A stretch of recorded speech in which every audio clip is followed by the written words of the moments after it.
Have you ever pulled leftovers out of the fridge and reheated them in the microwave?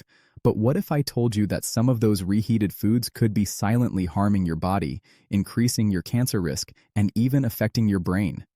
In this video, we'll uncover 5 common foods that doctors and nutritionists warn you should never reheat, because when you do, they can become toxic. You might be surprised to learn that many of these are foods we consider healthy. But science shows that certain chemical changes during reheating can lead to the formation of harmful compounds, and these compounds have been linked in multiple studies to serious long-term risks, including cancer, digestive problems, and even neurodegenerative conditions like dementia. So if you've ever used the microwave to reheat your lunch or saved dinner for the next day, this video may be more important than you think.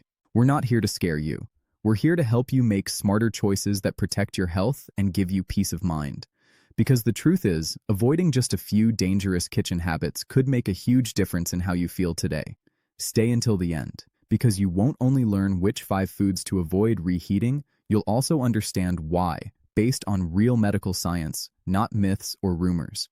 And once you know what to look for, you'll be better equipped to keep yourself and your loved ones safer every day. Now let's begin. Number 1. Reheating spinach can release harmful nitrates. One of the most common foods people reheat without thinking twice is spinach. It's packed with nutrients, easy to prepare, and shows up in everything from omelets to soups and casseroles. But here's the surprising part. If you're reheating spinach, especially in the microwave or at high heat, you might be unknowingly turning it into something harmful. Spinach naturally contains a high concentration of nitrates, which on their own are generally harmless and can even be beneficial. In fact, nitrates can support healthy blood flow and help lower blood pressure. But when you reheat spinach, especially after it has been stored for a while, those nitrates can break down into nitrites, and those nitrites can turn into nitrosamines, compounds that have been closely linked to cancer risk in multiple studies. It's a chemical reaction that happens silently and invisibly, but its long-term impact can be serious. This is especially concerning for older adults, because our bodies become more sensitive to toxins over time. What might have had a minimal effect in our 30s or 40s can now have a much stronger impact on our cells, especially the ones involved in brain function or tissue repair. And the risk isn't just theoretical. Nitrosamines are known carcinogens that have been linked not only to gastrointestinal cancers, but also to neurological damage in laboratory research. For example, imagine you made a big pot of vegetable soup on Sunday night and added lots of spinach to make it healthier. On Monday, you reheat a bowl for lunch. It seems harmless, right? But that reheated spinach, full of healthy nitrates the night before, could now contain altered compounds your body was never meant to process repeatedly. And when this habit repeats over months and years, it can quietly build up in your system, affecting your body in ways you may not notice right away. This isn't about fear, it's about being informed. Once you understand how everyday kitchen habits can influence your long-term health, you gain more control over your well-being. So if spinach is on the menu, cook it fresh or eat it cold. Avoid reheating it, especially more than once. Your body, your brain, and your future self will thank you for making that small change today. These silent risks are often overlooked, not because they aren't important, but because they don't show up immediately. And as we get older, we learn it's not only about what we eat, it's also about how we prepare and handle our food. Reheating spinach might seem like a small thing, but over time, it can quietly work against your health in ways you'd never expect. Number 2. Reheated potatoes can quietly affect your health. Another everyday favorite many people reheat without thinking twice is the humble potato. Whether mashed, roasted, baked, or in a stew, potatoes are comfort food at its best.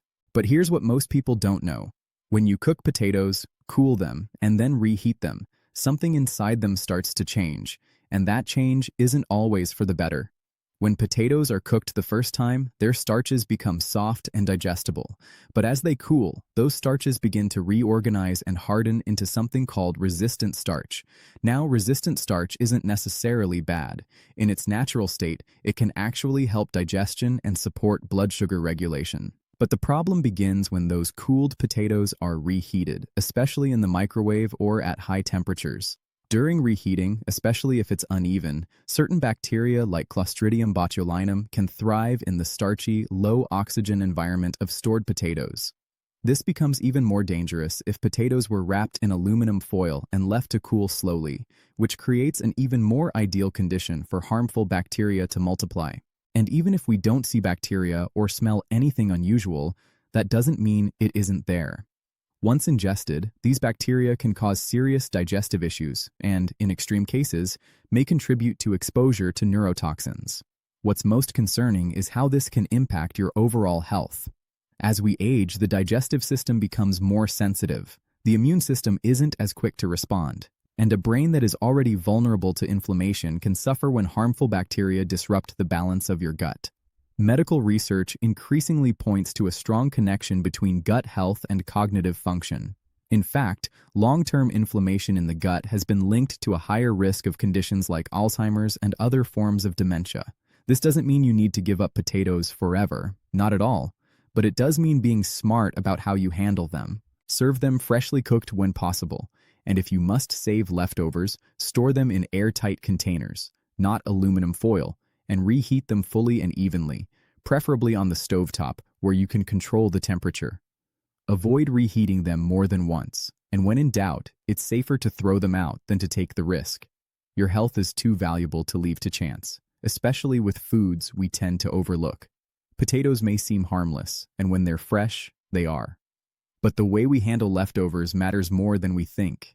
And for older adults working hard to protect memory, energy, and long-term health, it's worth taking a closer look at how something so simple can have such a big impact. If you're still watching and you're finding these ideas valuable, please comment number 2 below so I know you're here. And if you haven't subscribed yet, I recommend subscribing and turning on the bell so you don't miss any videos. Your support helps us keep creating quality content to inform and inspire you. Now, let's keep going. Number 3. Reheated eggs can release harmful compounds. Eggs are one of the most versatile and beloved foods in the American kitchen. Hard-boiled, sunny side up, they're quick, affordable, and packed with protein. But if you've ever reheated eggs from a previous meal thinking you were making a smart and healthy choice, it might be time to reconsider. Because reheating eggs, especially in the microwave or at high temperatures, can quietly transform a nutritious food into something that may harm your body more than it helps. Here's why. When eggs are cooked the first time, their proteins go through a natural process called denaturation. This simply means the proteins unfold and realign into a new structure that your body can digest more easily. But when those already cooked proteins are exposed to heat a second time, especially intense or uneven heat, their structure changes again, and this time, the result isn't always so friendly. Older adults are especially vulnerable to the effects of these changes. As we age, our bodies process fats differently. Our arteries may not be as flexible, and our brains become more sensitive to chronic inflammation. That means small dietary choices, like repeatedly eating reheated eggs, can quietly affect our health in bigger ways over time. This isn't about panic, it's about prevention, and the sooner you're aware, the easier it becomes to reduce the risk. Now, does this mean giving up eggs completely? Absolutely not. Eggs are still one of the most nutrient-rich, brain-supporting foods you can eat when they're fresh.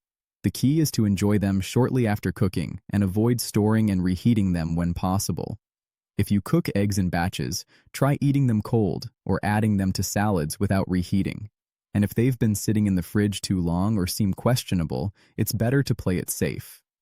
The small choices we make, what we reheat, how we store food, and when we decide to eat something cold, can add up to big differences over time, especially with foods like eggs, where the risks aren't obvious, but the consequences can accumulate.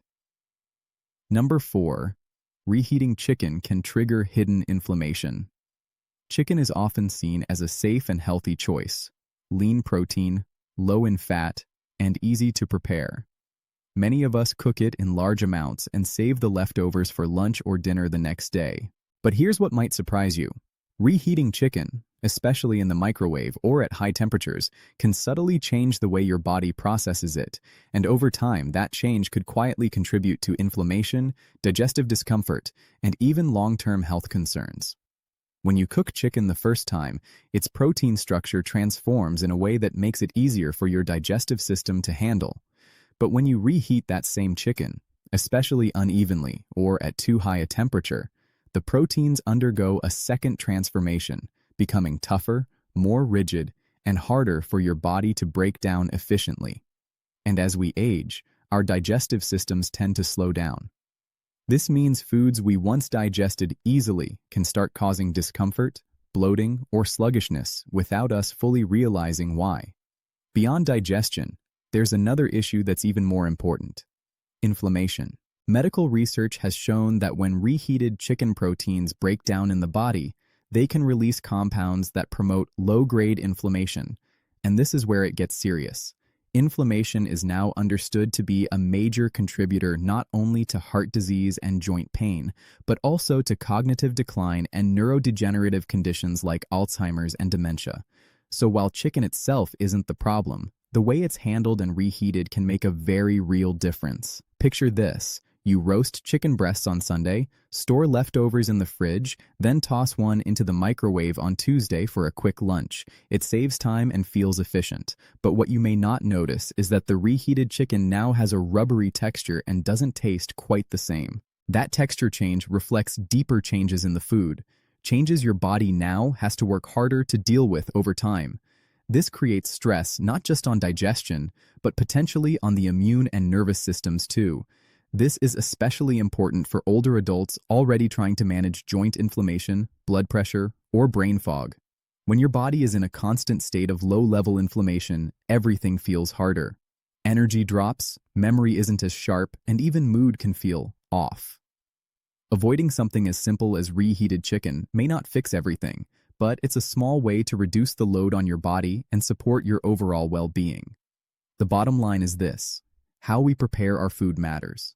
And even if it doesn't seem like much, choosing not to reheat certain proteins like chicken can reduce unnecessary stress on your body, stress that slowly builds up over time and erodes your health in ways that aren't always obvious. When we're younger, we can get away with these habits, but as we age, it's worth being more mindful. Your body has worked hard for you all these years. It deserves a little more care. If you're still watching and you find these ideas helpful, comment number 4 below so I know you're here. And if you haven't subscribed yet, subscribe and turn on the bell so you don't miss any videos. Your support helps us keep creating content to inform and inspire you. Now let's move on. Number 5. Mushrooms lose their balance when reheated. Mushrooms are often celebrated for their earthy flavor, rich texture, and surprising health benefits. They're packed with antioxidants, fiber, and even immune-supporting compounds. Whether sautéed into an omelet, simmered in soup, or served as a side dish, they've earned their place on many dinner plates. But what many people don't realize is that mushrooms are among the most sensitive foods when it comes to reheating, and that sensitivity can lead to more than just a change in taste. It can potentially alter the way your body feels after eating them in ways you don't expect. Mushrooms are unique. Unlike many vegetables, they contain complex proteins and enzymes that begin breaking down quickly after cooking. When you reheat them, especially more than once, their protein structure can degrade into compounds that your digestive system has a harder time processing. This breakdown can cause digestive discomfort, bloating, or a heavy, sluggish feeling after meals. And for older adults, whose metabolism and enzyme levels naturally change with age, these effects can be even more noticeable. But the concern goes deeper. When mushrooms are stored or reheated improperly, especially at uneven temperatures like in a microwave, their proteins and fats can oxidize, creating harmful substances, some linked to increased oxidative stress in the body. And as you may already know, oxidative stress is one of the driving forces behind cellular damage, chronic inflammation, and age-related decline, including memory problems and cognitive dysfunction. Here's an example. Imagine you cook a hearty mushroom stew for dinner. It's delicious, savory, and comforting. The next day, you reheat a bowl in the microwave and notice it doesn't taste quite the same. Maybe it feels rubbery or the flavor seems oddly muted. And when you begin recognizing these subtle sources of strain in your daily routine, you give yourself the chance to feel lighter, clearer, and more energized. These quiet, thoughtful shifts are often what make the biggest difference over time. Final thoughts. As we wrap up this video, I want to encourage you to take a moment and reflect on the 5 powerful foods we discussed today. Constipation after 60 doesn't have to be something you accept. It's something you can take control of. The key isn't relying on quick fixes or over-the-counter solutions. It's giving your body the right tools to work naturally, and these 5 foods do exactly that. What surprised you the most? Which of these foods have you tried already, and which ones do you plan to add to your diet? Maybe you've been eating certain foods in your meals, but you never realized how much they support digestion.